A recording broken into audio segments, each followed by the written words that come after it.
ಅಗರ್ತಲಾ ಊರಲ್ಲಿ ಜನ ಇವತ್ತು ಕೂಡ ವ್ಯವಸಾಯದಿಂದ ತಮ್ಮ ಜೀವನನ ನಡೆಸ್ತಾ ಇದ್ದಾರೆ. ಇವತ್ತು ಆ ಊರವ್ರಿಗೆ ಬೇರೆ ಯಾವುದೇ ದಾರಿಗಳಿರೋದಿಲ್ಲ. ಆದ್ರೆ ಈ ಊರಲ್ಲಿ ಜನಸಂಖ್ಯೆ ಹೆಚ್ಚಾಗ್ತಾನೆ ಹೋಗ್ತಿರತ್ತೆ. ಹಾಗಾಗಿ ಇಲ್ಲಿ ಹೊಲಗಳು ಕೂಡ ಕಡಿಮೆಯಾಗ್ತಾ ಇರತ್ತೆ. ಈ ಸಮಸ್ಯೆಯಿಂದ ಬಿಡುಗಡೆ ಹೊಂದೋದಕ್ಕೋಸ್ಕರ ಊರಿನ ಮುಖ್ಯಸ್ಥ ಊರಿನ ಎಲ್ಲ ಜನರನ್ನ ಪಂಚಾಯ್ತಿಗೆ ಕರೀತಾನೆ. ಹೇಗಿದ್ರು ಪ್ರತಿ ಸರಿ ಪಂಚಾಯ್ತಿಯಲ್ಲಿ ನಮ್ಮ ಕಷ್ಟಗಳನ್ನ ತೀರಿಸ್ಕೊಳ್ಳೋದ್ರ ಬಗ್ಗೆನೆ ಮಾತಾಡ್ತಾ ಇರ್ತೀವಿ. ಆದ್ರೆ ಈ ಸರಿ ಇಲ್ಲಿ ಎಂತ ಸಮಸ್ಯೆಗೆ ಪರಿಹಾರ ಹುಡುಕ್ಬೇಕು ಅಂದ್ರೆ ಅದು ನಮ್ಮ ಇಡೀ ಊರಿನ ಸಮಸ್ಯೆ ಆಗಿದೆ. ನಮ್ಮ ಎಲ್ರ ಸಮಸ್ಯೆನಾ? ಆದ್ರೆ ನಮ್ಮ ರೈತರಿಗಂತೂ ಯಾವುದೇ ಸಮಸ್ಯೆ ಇಲ್ವಲ್ಲ. ಹೌದಾ? ಹಾಗಿದ್ರೆ ನಿನ್ನ ಹೊಲದಲ್ಲಿ ಬೆಳೆಯುವಂತ ಬೆಳೆ ನಿನ್ನ ಪೂರ್ತಿ ಪರಿವಾರಕ್ಕೆ 3 ಹೊತ್ತು ಊಟ ಆಗುತ್ತಾ? ಆಗಲ್ಲ ಮಾಲೀಕ್ರೆ. ಮೊದ್ಲು ಮನೇಲಿ 4 ಜನ ಇದ್ವಿ. ಯಾವಾಗ 2 ಮಕ್ಕಳಿಗೆ ಮದ್ವೆ ಆಯ್ತೋ ಮತ್ತೆ ಅವ್ರ ಮಕ್ಕಳಾಯ್ತೋ ನಮಗೆ ಧಾನ್ಯಗಳೇ ಸಾಕಾಗ್ತಾ ಇಲ್ಲ. ಹಾಗಿದ್ರೆ ಇದು ಸಮಸ್ಯೆ ಅಲ್ವಾ? ಮತ್ತೆ ಈ ಸಮಸ್ಯೆ ಊರಿನ ಎಲ್ಲಾ ಮನೆಗಳಲ್ಲಿ ಇಲ್ವಾ? ಖಂಡಿತ ಇದೆ ಮಾಲೀಕ್ರೆ. ಸಮಸ್ಯೆ ಅಲ್ಲ, ಇದಂತೂ ವಿಪತ್ತಾಗ್ಬಿಟ್ಟಿದೆ. ನಾನು ಬೇರೆನೆ ಅನ್ಕೊಂಡಿದ್ದೆ, ನನ್ನ ಕ್ಷಮಿಸ್ಬಿಡಿ. ಹಾಗಿದ್ರೆ ಈ ಸಮಸ್ಯೆದ ಬಗ್ಗೆ ಯಾರತ್ರ ಆದ್ರೂ ಪರಿಹಾರ ಇದೆಯಾ? ಯಾಕಂದ್ರೆ ನಮ್ಗಳ ಮನೆಯಲ್ಲಂತೂ ಸದಸ್ಯರು ಹೆಚ್ಚಾಗ್ತಾನೆ ಇದ್ದಾರೆ. ಆದ್ರೆ ನಮ್ಮ ಊರಲ್ಲಿ ಇವಾಗ್ಲೂ ಕೂಡ ಅಷ್ಟೇ ಜಮೀನಿರೋದು. 20 ವರ್ಷಗಳ ಹಿಂದೆ ಎಷ್ಟಿತ್ತೋ ಅಷ್ಟು. ಅದು ನನಗೇನನ್ಸುತ್ತೆ ಅಂದ್ರೆ ನಾವ್ಯಾಕೆ ಸರ್ಕಾರದ ಹತ್ರ ಇದ್ರ ಬಗ್ಗೆ ಮಾತಾಡಬಾರ್ದು? ಬಹುಶಃ ಅವ್ರು ನಮ್ಗೇನಾದ್ರೂ ಸಹಾಯ ಮಾಡ್ತಾರೆ. ನಾವು ಸರ್ಕಾರದ ಮುಂದೆ ಯಾವತ್ತೂ ಕೈ ಚಾಚಬಾರ್ದು. ಎಲ್ಲಿವರೆಗೂ ಅಂದ್ರೆ ನಮ್ಮ ಕೈ ಕಾಲು ಗಟ್ಟಿಯಾಗಿರೋವರೆಗೂ. ನಾವು ಬೇರೆ ಯಾವ್ದಾದ್ರು ದಾರಿ ಹುಡುಕ್ಬೇಕಾಗತ್ತೆ. ಅದರಿಂದಾನೇ ನಾವು ಯಾವ್ದಾದ್ರು ಒಂದು ಪರಿಹಾರ ಹುಡ್ಕೋಬಹುದು. ಹಲ್ಕುನ ಹೆಂಡತಿ ತುಂಬಾ ಹೊತ್ತಿಂದ ಎಲ್ರ ಮಾತುಗಳನ್ನ ಕೇಳಿಸ್ಕೊತಾ ಇದ್ಲು. ಮತ್ತೆ ಅವಳು ಏನೋ ಹೇಳ್ಬೇಕು ಅಂತ ಇದ್ಲು. ಆದ್ರೆ ಪಂಚಾಯ್ತಿಯಲ್ಲಿ ಇದುವರೆಗೂ ಯಾರು ಹೆಣ್ಮಕ್ಳು ಮಾತಾಡೋ ಹಾಗೆ ಇರ್ಲಿಲ್ಲ. ಅದಕ್ಕೆ ಅವಳು ಮಾತಾಡೋದಕ್ಕೂ ತುಂಬಾನೇ ಹೆದರ್ತಾ ಇದ್ಲು. ಅದು ಮಾಲೀಕ್ರೆ, ನನ್ ಹೆಂಡತಿ ನಿಮ್ ಹತ್ರ ಏನೋ ಹೇಳ್ಬೇಕಂತೆ. ಒಂದ್ ವೇಳೆ ಈ ಪಂಚಾಯ್ತಿ ಅವಳಿಗೆ ಮಾತಾಡೋಕೆ ಅವಕಾಶ ಕೊಟ್ರೆ. ಇವತ್ತಿಂದ ಎಲ್ಲಾ ಜನರು ಕಿವಿ ಕೊಟ್ಟು ಕೇಳಿ. ನಮ್ಮ ಊರಂತೂ ಬೆಳವಣಿಗೆಯಿಂದ ತುಂಬಾ ಅಂದ್ರೆ ತುಂಬಾ ಹಿಂದೆ ಇದೆ. ಆದ್ರೆ ನಮ್ಮ ಬುದ್ಧಿವಂತಿಕೆ ಅಂತೂ ಯಾವತ್ತೂ ಹಿಂದೆ ಇರಬಾರ್ದು. ಇವತ್ತಿಂದ ಈ ಊರಲ್ಲಿ ಯಾವುದೇ ಗಂಡು ಮತ್ತೆ ಹೆಣ್ಣು ಮಧ್ಯೆ ಯಾವುದೇ ಭೇದ ಭಾವ ಇರಬಾರ್ದು. ನಿಮ್ಗೆ ಧನ್ಯವಾದ. ನಾನು ಮಾತಾಡಬಹುದಾ? ಇವತ್ತಿಂದ ನೀನ್ ಮಾತಾಡಬಹುದು. ಮತ್ತೆ ನಾನು ಕೇಳ್ಪಟ್ಟಿದ್ದೀನಿ ನೀನು ವಿದ್ಯಾವಂತೆ ಅಂತ. ನೀನ್ ಬೇಕಾದ್ರೆ ಈ ಊರಿನ ಮಕ್ಕಳಿಗೆ ಓದು ಬರಹನ ಕಲಿಸಬಹುದು. ಅದು ನಾನ್ ಏನ್ ಹೇಳ್ತೀನಿ ಅಂದ್ರೆ, ನಾವು ಈ ಊರಿಗೆ ಬಂದಾಗ ಈ ಊರಲ್ಲಿ ಒಂದು ಹೊಲ ಕೂಡ ಇರ್ಲಿಲ್ವಂತೆ. ಮತ್ತೆ ನಾವೆಲ್ಲರೂ ನಮ್ಮ ಅವಶ್ಯಕತೆಗೆ ತಕ್ಕ ಹಾಗೆ ಭೂಮಿನ ಉಳಿ ಜಮೀನ್ ಮಾಡ್ಕೊಂಡಿದೀವಿ. ಈಗ ನಮ್ಗೆ ಮತ್ತೆ ಅವಶ್ಯಕತೆ ಇದೆ. ನಾವ್ ಯಾಕೆ ಭೂಮಿನ ಅಗದು ಮತ್ತೆ ಹೊಸ ಜಮೀನ್ ಮಾಡ್ಕೋಬಾರ್ದು? ಹಾ, ನೀನ್ ಸರಿಯಾಗಿ ಹೇಳ್ತಿದ್ಯಾ. ನಾವು ಮೊದ್ಲು ಕೂಡ ಕೆಲಸ ಮಾಡೋದ್ರಲ್ಲಿ ಹಿಂದೆ ಸರಿತಾ ಇರ್ಲಿಲ್ಲ, ಮತ್ತೆ ಇವತ್ತು ಕೂಡ ಸರಿಯಲ್ಲ. ಆದ್ರೆ ವಿಷಯ ಏನು ಅಂದ್ರೆ ನಾವೆಲ್ಲಿ ಉಳೋದು? ಖಾಲಿ ಜಮೀನಂತೂ ಎಲ್ಲೂ ಇಲ್ವೇ ಇಲ್ವಲ್ಲ. ಮತ್ತೆ ನಾವು ಕಾಡನ್ನ ನಾಶ ಮಾಡಿ ಕಾಡು ಪ್ರಾಣಿಗಳ ಮನೆಯನ್ನ ನಾವು ನಷ್ಟ ಮಾಡಬಾರ್ದು. ಒಂದ್ ವೇಳೆ ನಾವು ಬೆಟ್ಟದ ಹಿಂದೆ ಇರೋ ಜಾಗನ ಅಗ್ದು ಮಾಡಿದ್ರೆ ಆ ಜಮೀನ ಉಳಕ್ಕೆ ತುಂಬಾ ಕಷ್ಟ ಆಗುತ್ತೆ. ಜೊತೆಗೆ ಅಲ್ಲಿ ದೊಡ್ಡ ದೊಡ್ಡ ಕಲ್ಲುಗಳಿದೆ, ಅದನ್ನ ತೆಗೆಯೋದಕ್ಕೆ ಕಷ್ಟ ಆಗುತ್ತೆ. ನಮ್ ಹತ್ರ ಈಗ ಬೇರೆ ದಾರಿನೇ ಇಲ್ಲ. ಮತ್ತೆ ಸ್ವಲ್ಪ ಸಮಯಕ್ ಮುಂಚೆ ನೀವೇ ಹೇಳಿದ್ರಿ, ನಮ್ ಕೈಕಾಲು ಗಟ್ಟಿ ಇರೋವರೆಗೂ ನಾವು ಶ್ರಮ ಪಡೋದಕ್ಕೆ ಹಿಂದೆ ಸರಿಯೋಲ್ಲ ಅಂತ. ಎಲ್ರೂ ಚುನ್ನಿ ಆಡಿದ ಮಾತಿಗೆ ಹೂ ಅಂತ ಹೇಳ್ತಾರೆ. ಮತ್ತೆ ಬೆಟ್ಟದ ಹಿಂದೆ ಇರೋಂತ ಜಾಗನ ಅಗದು ಅಲ್ಲಿ ಜಮೀನ್ ಮಾಡೋದಕ್ಕೆ ಎಲ್ರೂ ಹೂ ಅಂತ ಹೇಳ್ತಾರೆ. ಮಾರನೇ ದಿನ ಎಲ್ರೂ ಸೇರ್ಕೊಂಡು ಪಿಕಾಸಿ, ಹಾರೆ, ಗುದ್ಲಿ ಎಲ್ಲ ತಗೊಂಡು ಆ ಬೆಟ್ಟದ ಹತ್ರ ಹೋಗ್ತಾರೆ. ನಾವೇನೋ ಬಂದ್ಬಿಟ್ವಿ, ಆದ್ರೆ ಈ ಕೆಲ್ಸ ಅಷ್ಟು ಸುಲಭ ಇಲ್ವಲ್ಲ.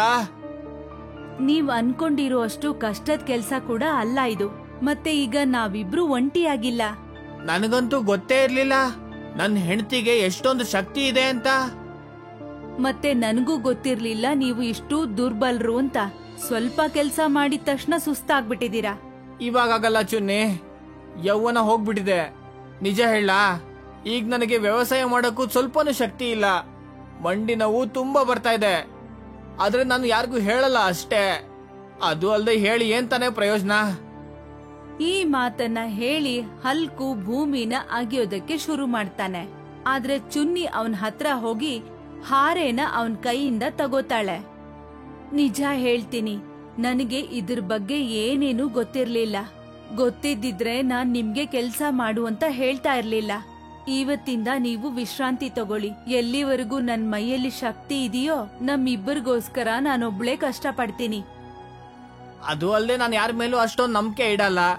ಆದ್ರೆ ಕೆಲವು ಸಲ ಹೇಗನ್ಸುತ್ತೆ ಅಂದ್ರೆ ನಾನು ಹೋದ್ ಜನ್ಮದಲ್ಲಿ ಖಂಡಿತ ಯಾವ್ದೋ ಒಂದು ಒಳ್ಳೆ ಕೆಲಸ ಮಾಡಿರ್ಬೇಕು ಅಂತ.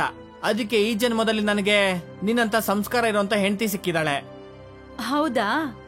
ಆದ್ರೆ ಇದುವರೆಗೂ ನಿಮ್ ಬಾಯಿಂದ ಇಂಥ ಮಾತೇ ಬಂದಿರ್ಲಿಲ್ಲ. ಎಷ್ಟೊಂದ್ಸಲ ಅನ್ಕೋತಿದ್ದೆ ಹೇಳ್ಬೇಕು ಅಂತ, ಆದ್ರೆ ಸಮಯನೇ ಸಿಕ್ಕಿಲ್ಲ. ಅದಕ್ಕೆ ಅನ್ಕೊಂಡೆ ಇವತ್ ಹೇಳಿಲ್ಲ ಅಂದ್ರೆ ಮತ್ ಯಾವಾಗ ಹೇಳಿ ಅಂತ. ಹೌದಾ? ಸರಿ, ಈಗ ನನ್ಗೆ ಕೆಲ್ಸ ಮಾಡೋದಕ್ ಬಿಡಿ. ಚುನ್ನಿ ಮತ್ತೆ ಬೇರೆ ಜನ ಎಲ್ಲ ಹಗ್ಲು ರಾತ್ರಿ ಅಗಿಯೋದಕ್ ಶುರು ಮಾಡ್ತಾರೆ.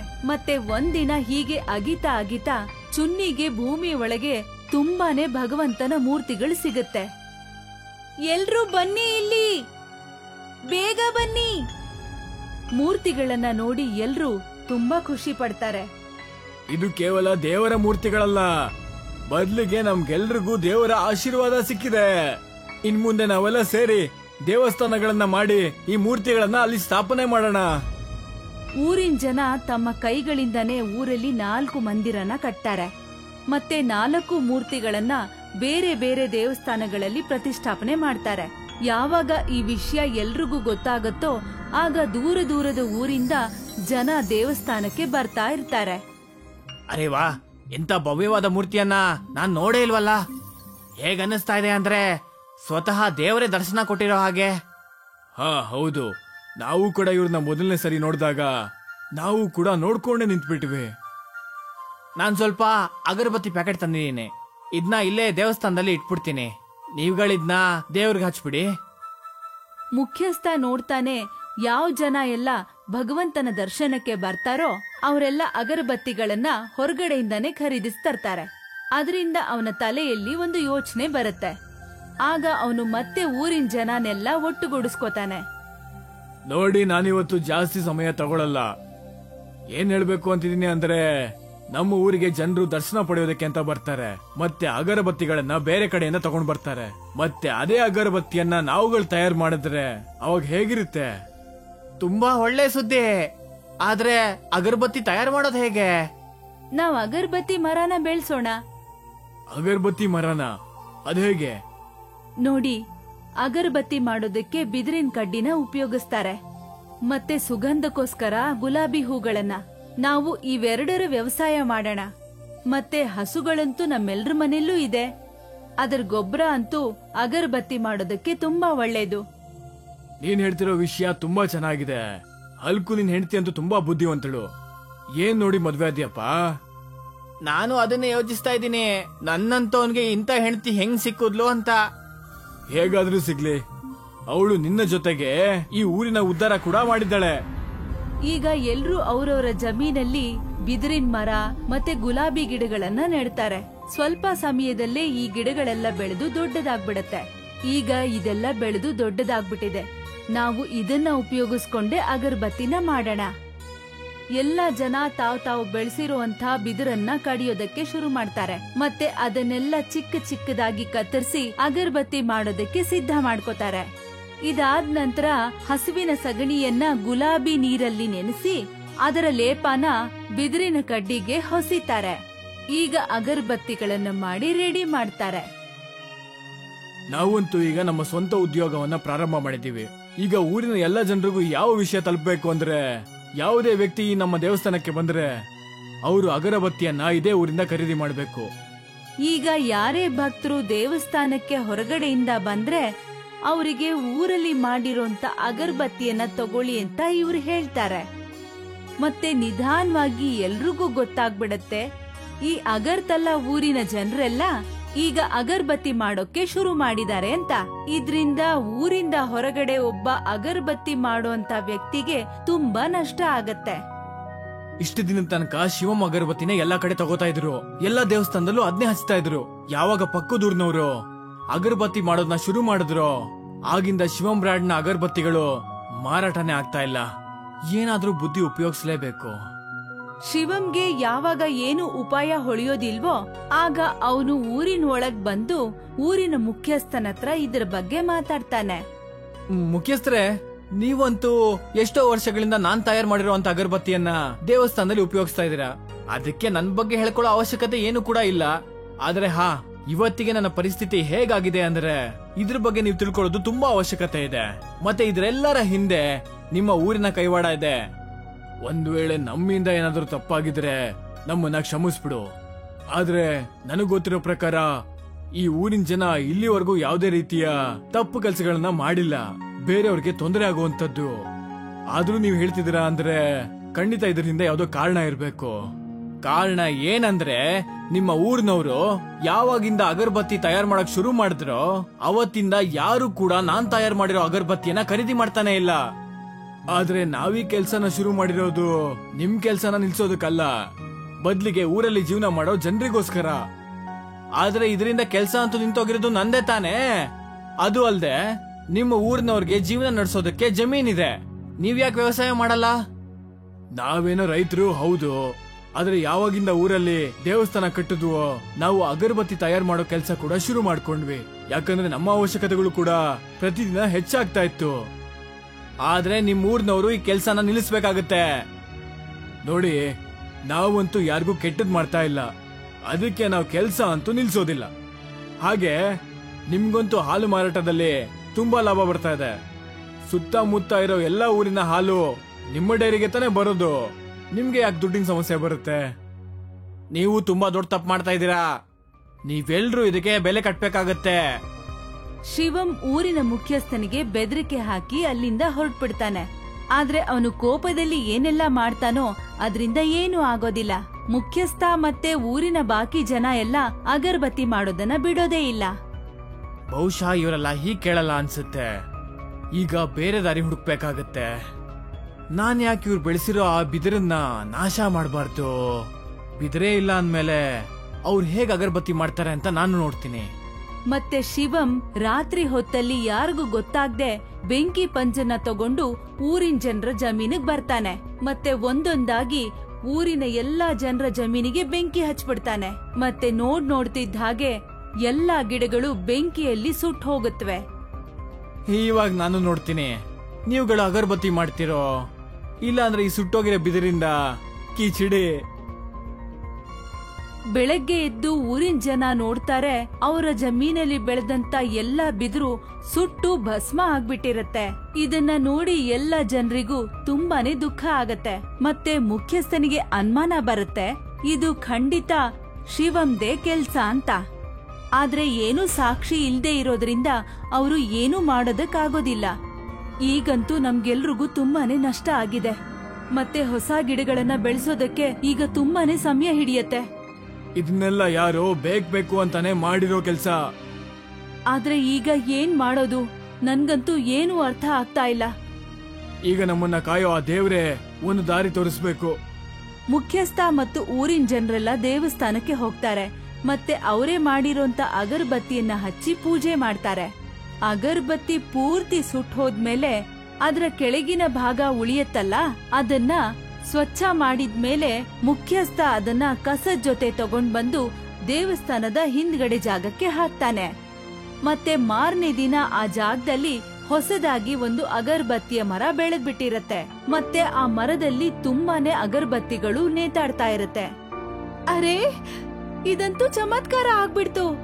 ಚುನ್ನಿ ಎಲ್ರನ್ನೂ ದೇವಸ್ಥಾನದ ಹತ್ರ ಕರೀತಾಳೆ. ನೋಡಿ, ನಾನು ಬೆಳಗ್ಗೆ ಇಲ್ಲಿ ಪೂಜೆ ಮಾಡಕ್ಕೆ ಅಂತ ಬಂದೆ. ಆಗ ನೋಡ್ದೆ ಮರದಿಂದ ಅಗರಬತ್ತಿಗಳು ಕೆಳಗ್ ಬೀಳ್ತಾ ಇದ್ವು. ಮುಖ್ಯಸ್ಥ ಮರದ ಕೆಳಗಡೆ ಬಿದ್ದಿರುವಂತ ಅಗರಬತ್ತಿನ ತಗೊಂಡು ಅದರ ವಾಸನೆನ ನೋಡ್ತಾನೆ. ಇದಂತೂ ಅದೇ ಪರಿಮಳ ಬರ್ತಾ ಇರೋ ಅಗರಬತ್ತಿ ನಾವುಗಳು ಮಾಡ್ತಾ ಇದ್ವಲ್ಲ ಆ ತರದ್ದು.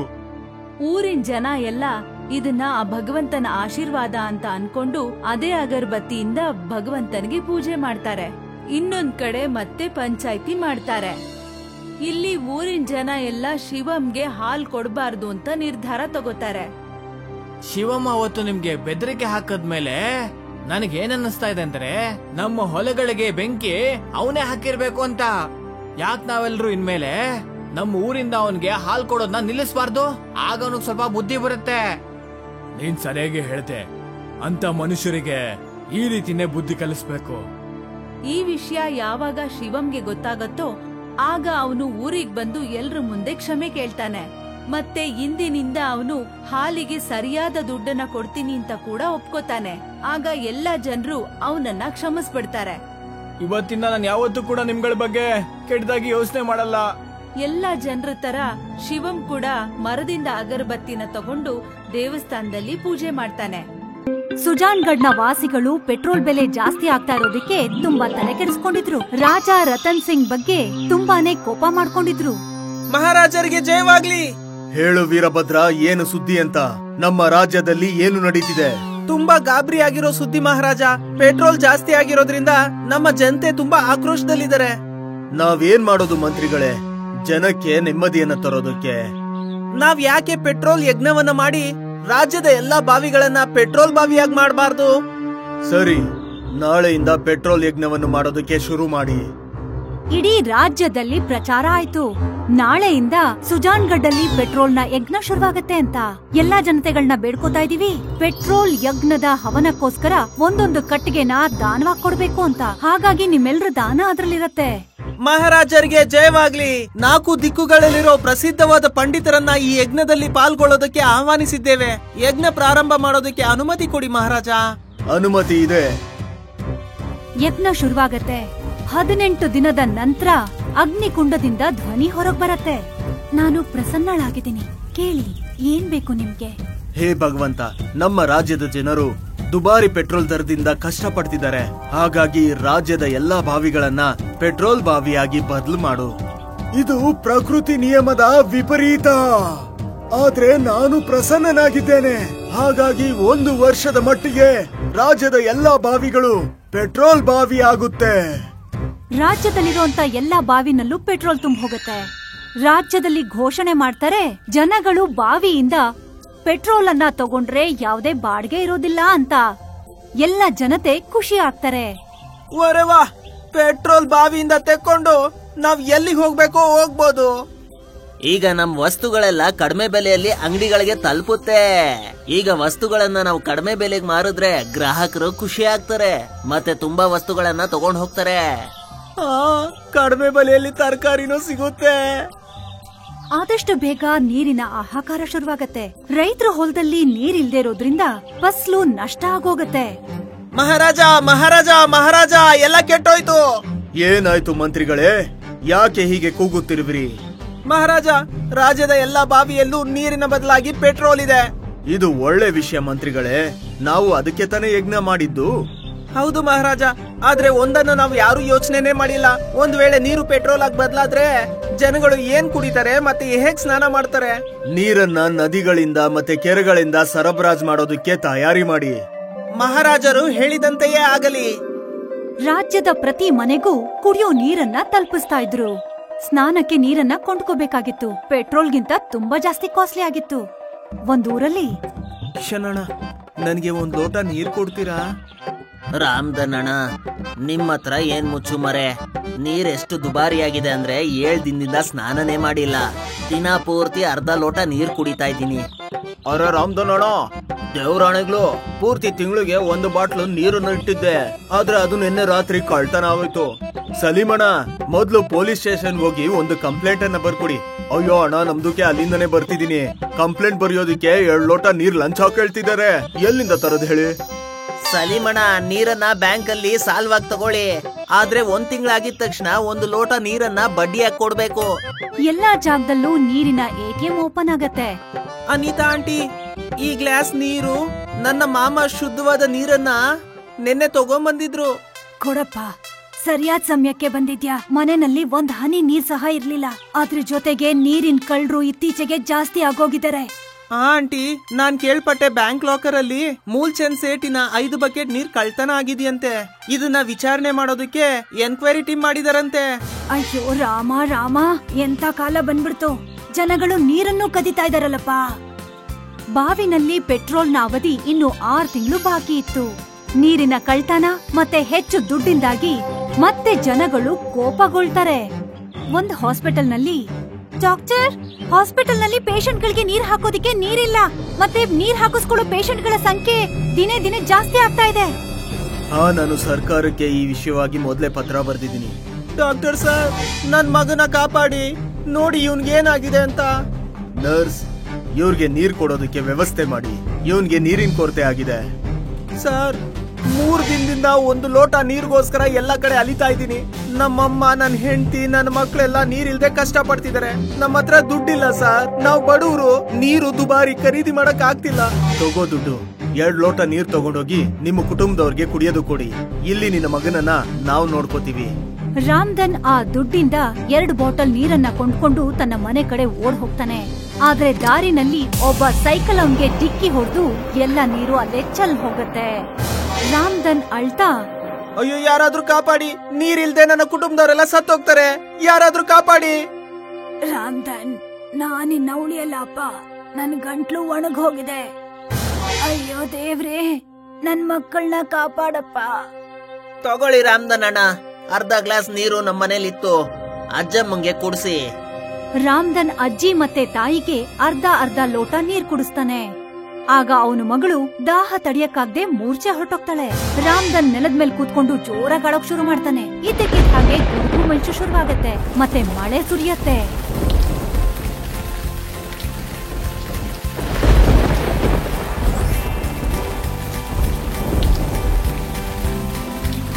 ಅಣ್ಣ ನೋಡಿ ಮಳೆ.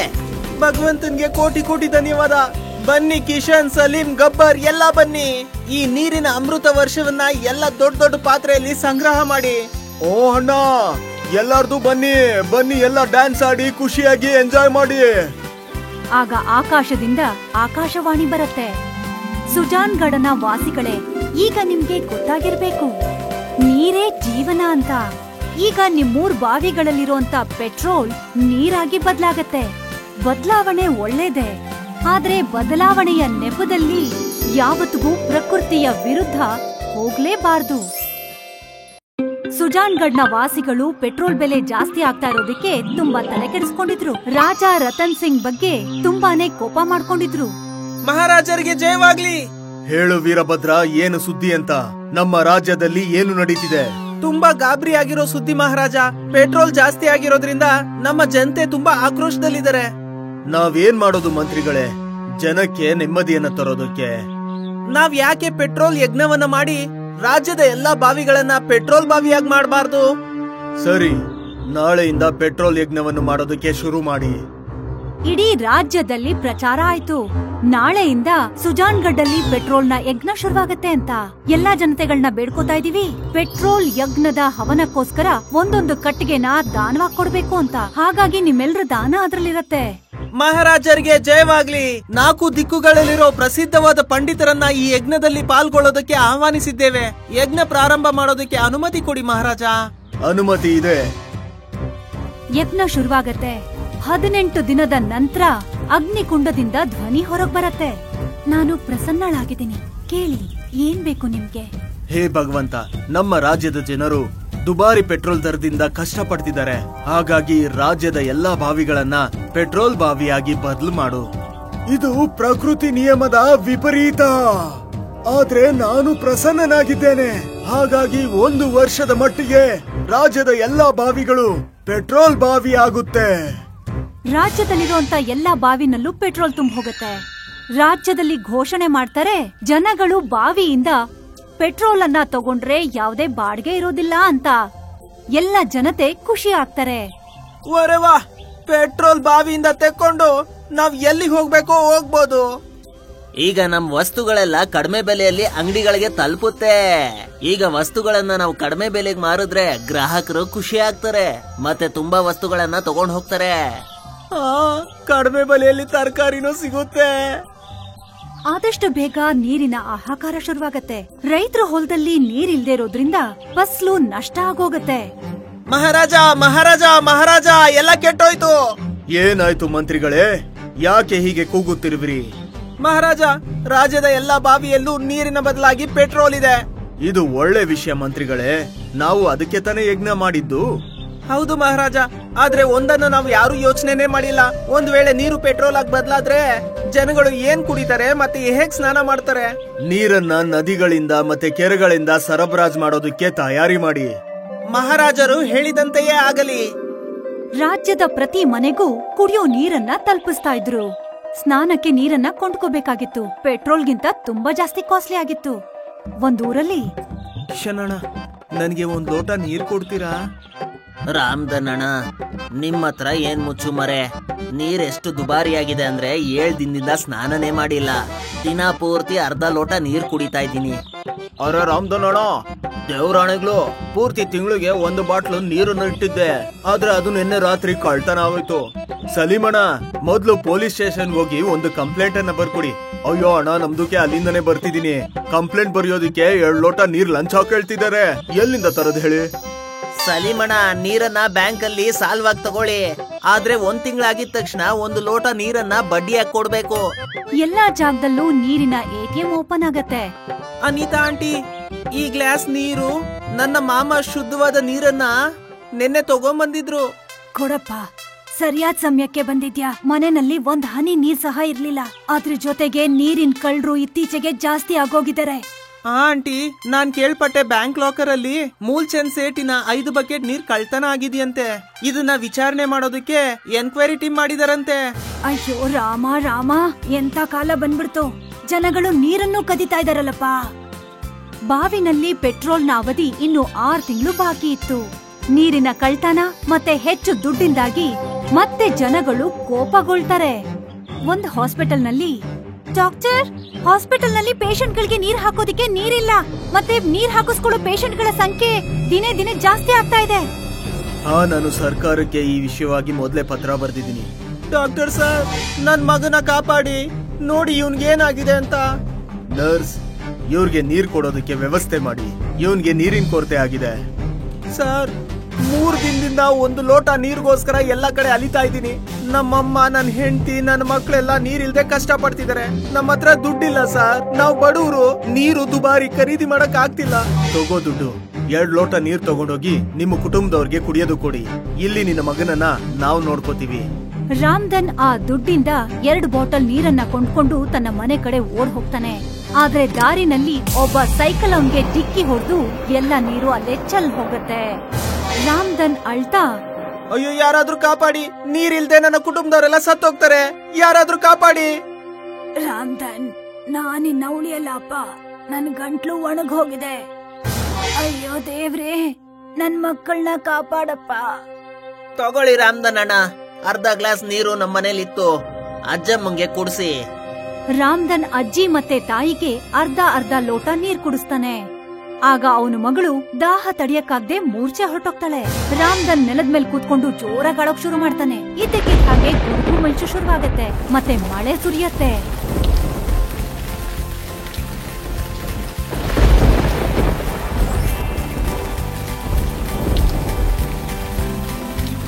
ಅಣ್ಣ ನೋಡಿ ಮಳೆ.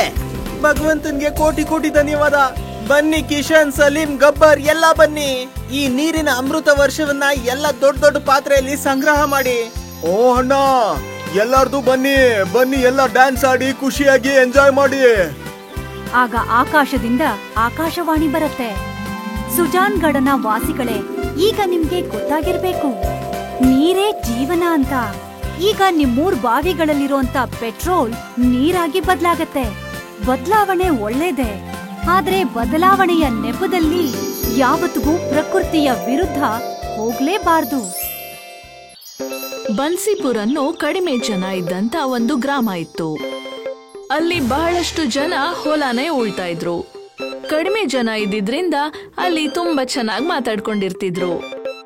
ಅವರೆಲ್ಲರೂ ಸುಖ ದುಃಖಗಳಲ್ಲಿ ಭಾಗಿಯಾಗ್ತಿದ್ರು. ಅಲ್ಲಿ ಹತ್ರದಲ್ಲಿ ಕಾಡಿದ್ದಿದ್ರಿಂದ ಅಲ್ಲಿ ನೋಡೋದಕ್ಕೆ ಬಹಳ ಸುಂದರವಾಗಿರ್ತಾ ಇತ್ತು.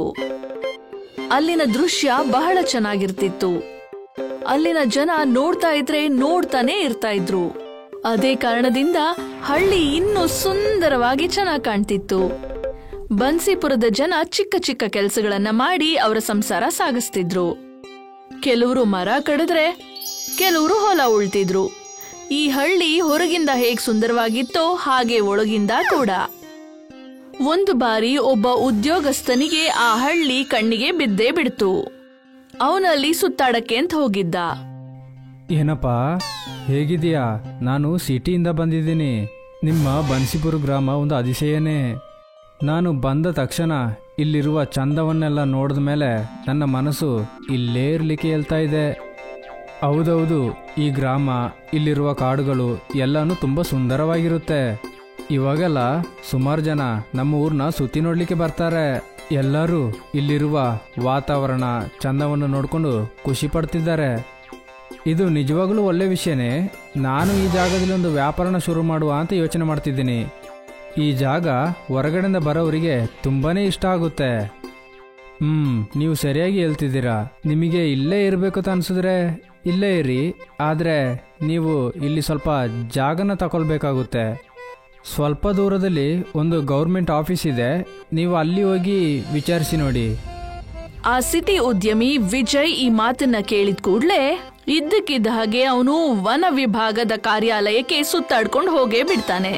ವಿಜಯ್ನ ನೋಡ್ತಾ ಇದ್ದ ಹಾಗೆ ವನ ವಿಭಾಗದ ಕಾರ್ಯಾಚರರು ತಿಳ್ಕೊಂಡೇ ಬಿಡ್ತಾರೆ ಯಾವುದೋ ಒಂದು ದೊಡ್ಡ ಮೀನು ಕೈಗೆ ಸಿಕ್ತು ಅಂತ.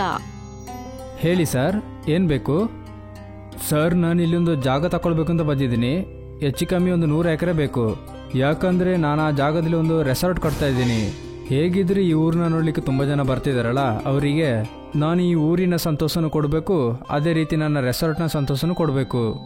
ಇದೆಲ್ಲ ನಿಮಗೆ ಅಷ್ಟೇನು ಕಷ್ಟವಾದ ಕೆಲಸ ಅಲ್ವಲ್ಲ? ನಿಮ್ಮನ್ನ ನೋಡುವಾಗಲೇ ಗೊತ್ತಾಯಿತು ನನಗೆ ಈ ದಿನ ನನಗೆ ತುಂಬ ಒಳ್ಳೆ ದಿನ ಅಂತ. ನೀವು ಪೇಪರ್ನೂ ಹಣನೂ ಸ್ವಲ್ಪ ರೆಡಿ ಮಾಡಿ ಇಟ್ಕೊಂಡಿರಿ. ಈ ಡೀಲ್ ಓಕೆ. ನಿಮಗೆ 100 ಎಕರೆ ತಾನೇ ಬೇಕು? ಇಲ್ಲಿ ತುಂಬ ದೊಡ್ಡ ಕಾಡಿದೆ. ಇದರಲ್ಲಿ ನನಗೇನು ಸರ್ಕಾರಕ್ಕೇನು 2 ಜನಕ್ಕೂ ಲಾಭ ಸಿಗುತ್ತೆ. ವಿಜಯ್ ಇದನ್ನ ಕೇಳಿ ಬಹಳ ಸಂತೋಷ ಪಡ್ತಾನೆ. ಮತ್ತೆ ಬನ್ಸಿಪುರದ ಹಳ್ಳಿಯಲ್ಲಿ ಸ್ವಲ್ಪ ಜಾಗ ತಗೊಂಡು ಅವನ ರೆಸಾರ್ಟ್ ಮಾಡ್ತಾನೆ. ಅಲ್ಲಿಂದ ಎಲ್ಲವೂ ತುಂಬಾ ಚೆನ್ನಾಗಿ ಕಾಣ್ತಿತ್ತು.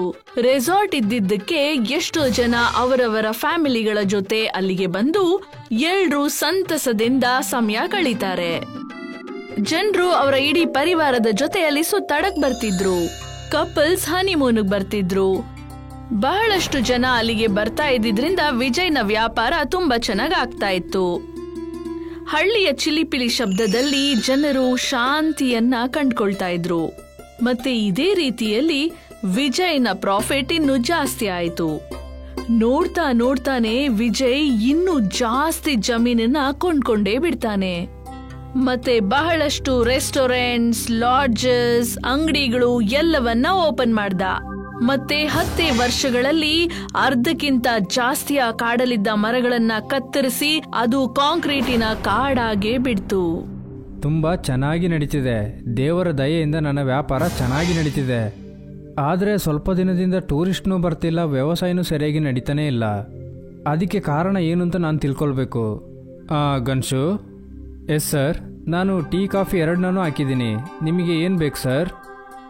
ಹೌದು, ನಮ್ಮ ರೆಸಾರ್ಟಿಗೆ ಇವಾಗೆಲ್ಲ ಯಾಕೆ ಟೂರಿಸ್ಟ್ ಅವರು ಬರ್ತಿಲ್ಲ? ನಾನು ಬೆಳಿಗ್ಗೆಯಿಂದ ನೋಡ್ತಾನೆ ಇದ್ದೀನಿ. ನಿನ್ನ ಬಿಟ್ಟರೆ ಈ ರೆಸಾರ್ಟಲ್ಲಿ ಯಾರೂ ಇಲ್ಲ. ಹೀಗೇನೆ ಹೋದರೆ ಕರೆಂಟ್ ಬಿಲ್ನು ನಮ್ಮಿಂದ ಕಟ್ಟಲಿಕ್ಕಾಗೋದಿಲ್ಲ.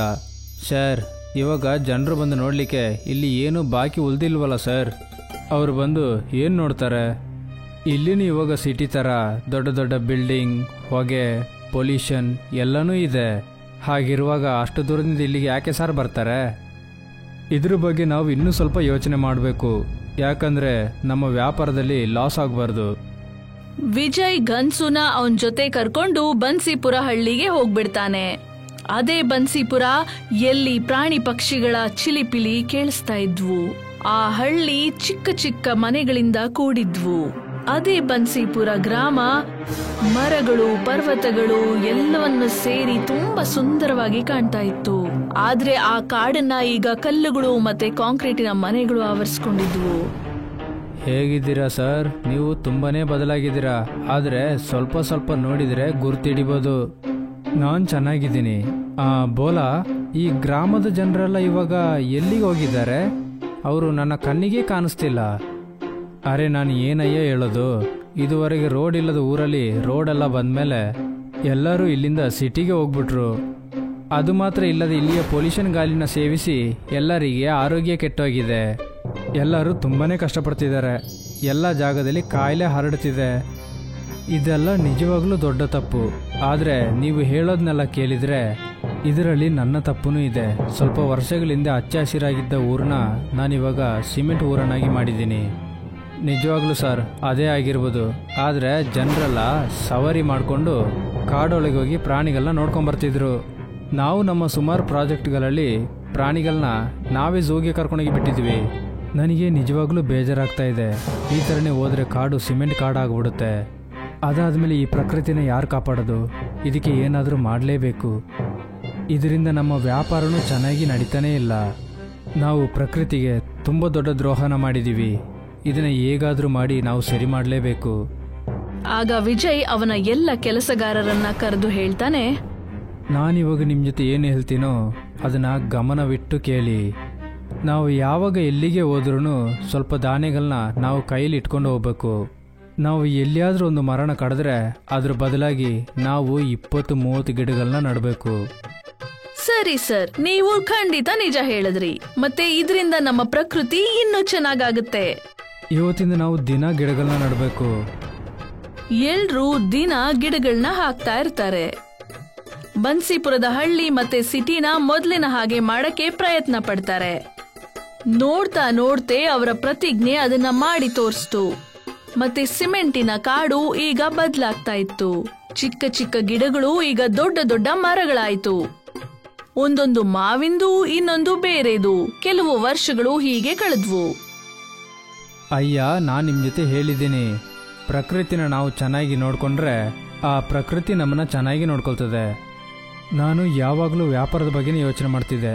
ಆದರೆ ಇವಾಗಲೂ ನನಗೊಂದು ವಿಷಯ ಗೊತ್ತಾಗಿದ್ದು, ವ್ಯಾಪಾರಕ್ಕಿಂತ ನಮ್ಮ ಪ್ರಕೃತಿನ ನಾವು ಕಾಪಾಡಬೇಕು. ನಾನು ಎಷ್ಟು ದೊಡ್ಡ ತಪ್ಪು ಮಾಡಿಬಿಟ್ಟೆ. ಇನ್ನು ಯಾವುದೇ ಒಂದು ಮರನ ಕಡಿದ್ರೂ ನಾನು ಅದನ್ನು 100 ಮರಗಳಾಗಿ ಮಾಡದೇ ಬಿಡೋದಿಲ್ಲ.